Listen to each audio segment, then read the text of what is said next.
Welcome to my second video. In this video I'm going to show you a book that I'm going to actually return to the seller, and that's only the second time I've ever had to do this in my history of buying books.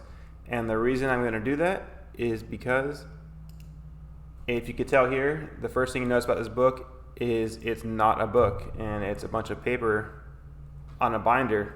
And what this is a counterfeit book that someone printed out on whatever printer. It's a nice color and everything, a little bit, but just a piece of paper. So I don't know where they made this thing, but they just print out page per page and put it on a binder, and then decide they want to sell it on Amazon as a real book. So I'm going to be returning it, obviously, and I even cried to Amazon, and I said, how do you guys do this to me and sell me this bad book and this copyright violation, this and that. And then Amazon gave me a $50 gift card, which is kind of funny because I have no problem with counterfeit books. This one just doesn't have any value to me because it's not that rare of a book.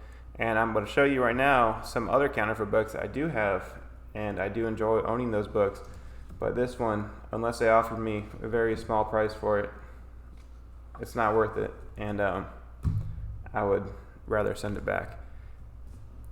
They've actually already refunded me for it, which is pretty nice at Amazon. But I'll be sending it back tomorrow. But I guess I'll show you a little bit while we have it here. This is a Dragonlance book from, let's see, Sovereign Press, I think. So it's officially licensed by Wizards of the Coast, but the people who wrote it were the Sovereign Press. So it's kind of an interesting setting, and the reason is the whole Dragonlance setting really spawned off novels, and that's the company who wrote the novels. And at the time, Wizards of the Coast was not doing novels, so that's what happened. They had a successful novel series they contracted out, and they let those people be in charge of the making of the books to make the game content for the novel, for the universe in the novel. And a little bit about it, Dragonlance, I think it was a reaction to people complaining that there weren't that many dragons in D&D. And so they made this setting, this world that was revolved around dragons. But there weren't dragons in people's everyday lives, but the dragons had a big part in the world at some point in time, and they were involved in different wars and whatnot. So it's all about dragons, and that's Dragonlance. Now, going on from that, I'm going to show you some other counterfeit books. This is the other one that was sold to me, and it was sold to me, and they didn't know it was counterfeit. They didn't tell me it was counterfeit. And on first impression, it looks pretty nice, but it's supposed to be a special edition, a reprint of this first edition D&D book. But you could tell, well, let me just get the real one out and show them side by side. There's no point in me explaining the difference individually. Let me just show you. So the one on the left I'm about to put down is a real first edition premium edition. Now hold on, let's see here. Make sure my lights get on them evenly. So yeah, for some reason the real one does show up darker, but in person here it looks a lot nicer. There's actually a texture to it. Right here this is all textured, and this is shiny, whereas this just feels flat, no texture. It looks a lot cheaper, and it looks different in real life than on the camera, but I think you can still pick up the differences. And it looks really interesting in the camera. You can see the illumination around this text. Either way, also big difference right here. Oh, there we go. You see the pages on the left have golden edging to them. Pages on the right are just regular white paper. In addition, the book on the right, the fake one, has a lot thicker pages.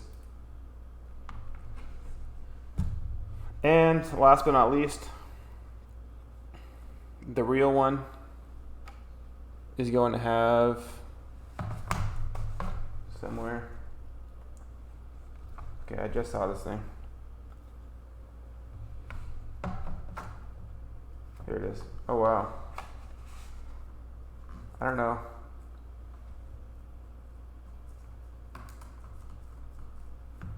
might be the first time this bookmark's ever been used, so I'm not even gonna pop that out. But anyways, that's a bookmark right there, and the reason why I couldn't find it is it's really tightly packed in there, and it's probably never been removed from the book. So I'm gonna go ahead and stop messing with this book because it's in pretty good condition, and I want to keep it for later. So put this thing away, but very nice first edition. You can still find these on eBay. I don't know if I want to tell my secret, but yeah, they're still out there. They're a little bit under $100. They used to sell the whole kit, but now you can only buy singles or people selling multiple at the same time, I guess.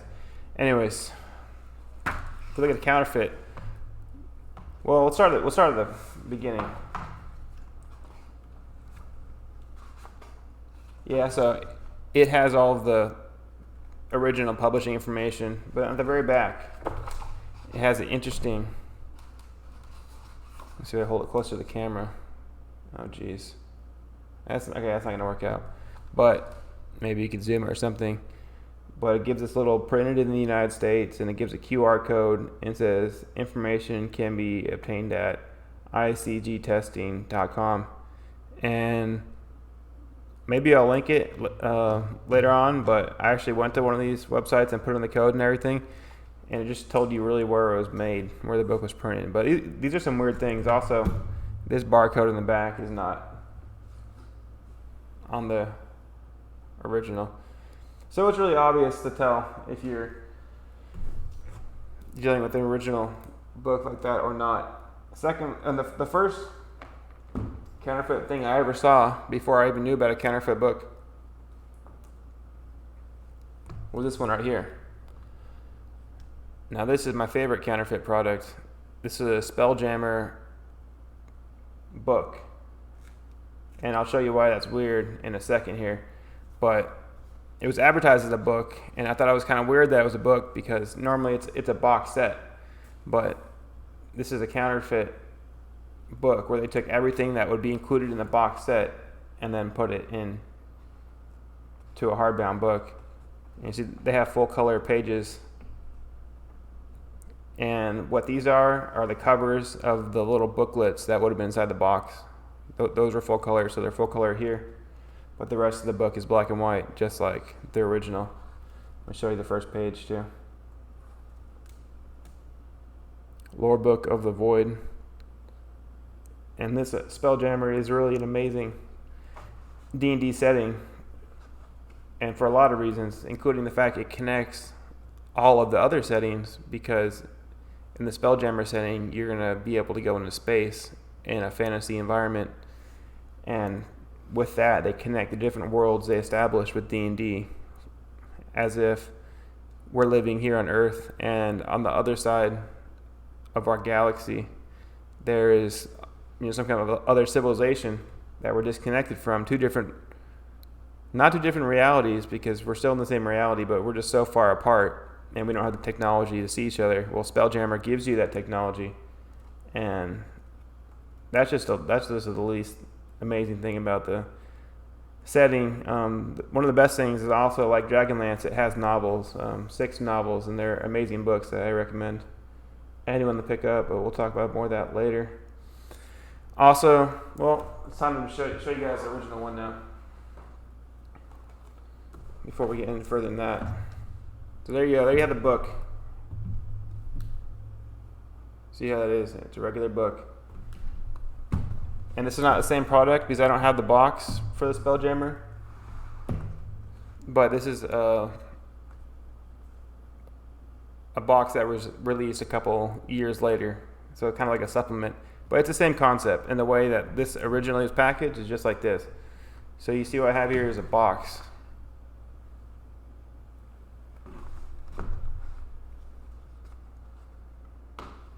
Within the box you have, most importantly,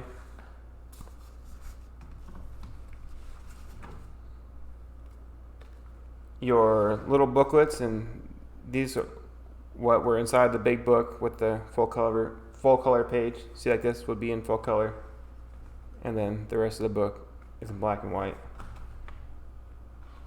And this one in particular has 2. I think they all might have had 2. Same concept there. And then you have, well, actually, I'm already making stuff up to you guys. We got a third book. Very cool. Once again, color on the front, black and white in the book. Other than that, we have the ship cards and really just kind of handouts. I've taken a decent look at these, but illustration on one side, the mining bunker, and then it gives you a map on the other. And all these things are going to be printed out in back of the counterfeit book, and I'll show you that. Anyways, also, I'm looking for the ship cards here. I hope it has it. Maybe not. Either way, it's really the same concept. I'm going to show you now how it's packaged in the counterfeit books. Oh, one last thing, most importantly, well, I guess I'll show you side by side. So yeah, let me show you the counterfeit book.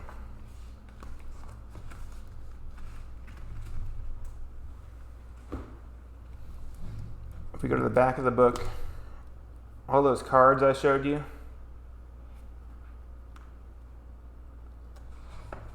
they're printed out here at the very end. So this we have a last page of the second book,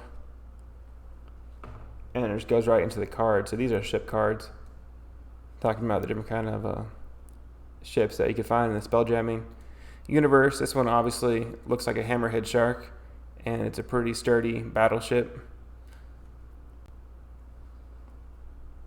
I guess the neatest feature about this is the observation points over here. Just imagine being able to sit in that observation point and look out into the universe as your ship was flying around. More ship cards.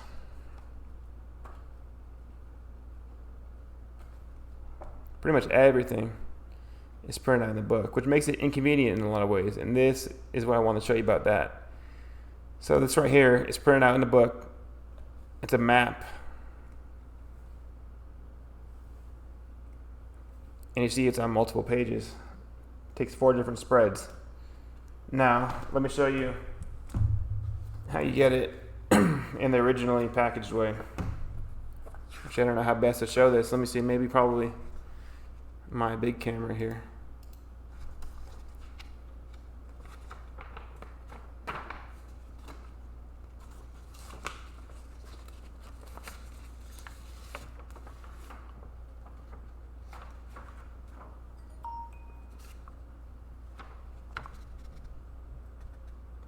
Yeah, so you can see how if you actually want to use this map, it's a lot better to have the original edition. You should actually pull it out and see it in full scale. But then there's also some benefits of having the bound book too, having everything in the one convenient package you can take with you. I personally, I couldn't find them because my collection is such a mess right now. I can't even find half my stuff, and I wanted to make this video quickly, so couldn't find it, but I do own the maps and all the cards for this book. So I have everything except for the box. So I really like the best of both worlds there. I think that's it about counterfeit books. Oh, and I was going to show you this book. I could tell from just looking at it, it comes from the same people who make the second counterfeit book I showed you. And of course, the same thing on that back page. So there you have it. Now you know a little bit about counterfeit books and the ups and downs of them, and what to do if you see one, if you buy one. And have a great day, and check out video 3 if you have the time. Thank you.